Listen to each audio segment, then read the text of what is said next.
Green Bay Diocese leaders are calling today Immigration Sunday. The declaration is part of a concerted effort by the Catholic Church to bring about immigration reform. Fox 11's Bill Miston has that story.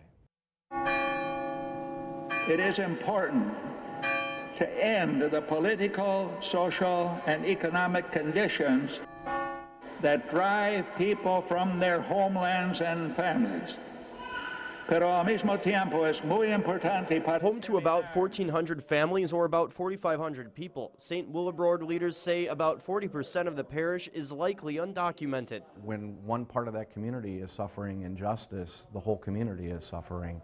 Pastor Andrew Cribben says families in the area have been torn apart due to the lack of immigration reform. Cribben says this issue is not a matter for political infighting, but rather what's right. One of the things the bishops are calling for is the restoration of due process in this immigration reform, so that people who are caught up in the system can find resolutions and remedies and not just sit and wait for years for a remedy. In June, the democratically controlled U.S. Senate passed legislation known as the Border Security, Economic Opportunity, and Immigration Modernization Act. The legislation would increase border security, broaden entry programs for both high and low-skilled workers, and establish a path to citizenship for the roughly 11 million people living in the U.S. illegally. 14 Republicans and 52 Democrats voted in support of the bill. Wisconsin Democratic Senator Tammy Baldwin voted in favor of it. Her Republican counterpart, Ron Johnson, voted against it. The House could take up the bill soon. Calls to Wisconsin Congressman Reed Ribble went unreturned. Republican Tom Petri was unavailable. I'm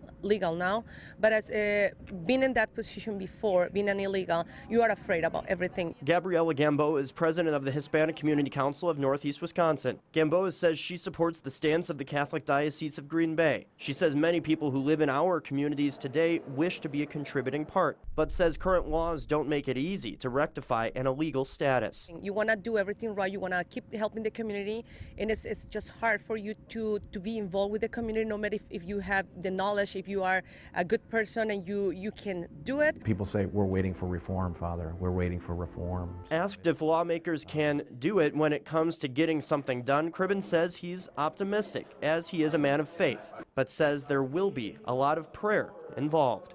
In Green Bay, Bill Miston, Fox 11 News.